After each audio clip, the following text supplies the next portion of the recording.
నిత్యం బలం ఉండి కూడా వినయ విధేయతలతో ఉండే వ్యక్తి ఆంజనేయ స్వామి. ఎంత ఎదిగినా, ఎంత శక్తిమంతుడైనా, అడిమాది అష్టసిద్ధులున్నా తన శక్తి తను తెలియకుండా ఎదిగే కొద్దీ ఒదిగుండే ఆంజనేయ స్వామి లాగా ఇతనికి రామ్ చరణ్ అని పేరు పెట్టాలని చెప్పి మా నాన్నగారు ఆలోచన చేసి తనకి రామ్ చరణ్ అని పెట్టారు.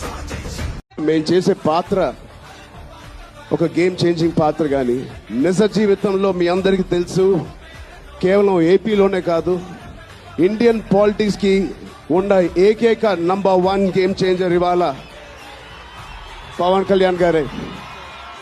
అలాంటి ఆయన పక్కన నేను నుంచోవడం చాలా అదృష్టంగా భావిస్తున్నాను. జనాల కోసం ఇంత తపన పడి, ఇంత ఆలోచించే ఒక వ్యక్తి పక్కన ఆయన జీవించేటప్పుడు మేము కూడా ఆయన పక్కనే ఉంటూ ఇలా ఉన్నామని, అదే కుటుంబంలో పుట్టామని మీతో ఇలా పంచుకున్నందుకు చాలా అదృష్టంగా భావిస్తున్నాను. శంకర్ గారు ఎవరిని చూసి ఇలాంటి క్యారెక్టర్స్ రాశారో మీ అందరికీ తెలుసు. నిజ జీవితంలో శ్రీ పవన్ కళ్యాణ్ గారిని ఇలాంటి వ్యక్తులు చూసి రాసిన క్యారెక్టర్ అది.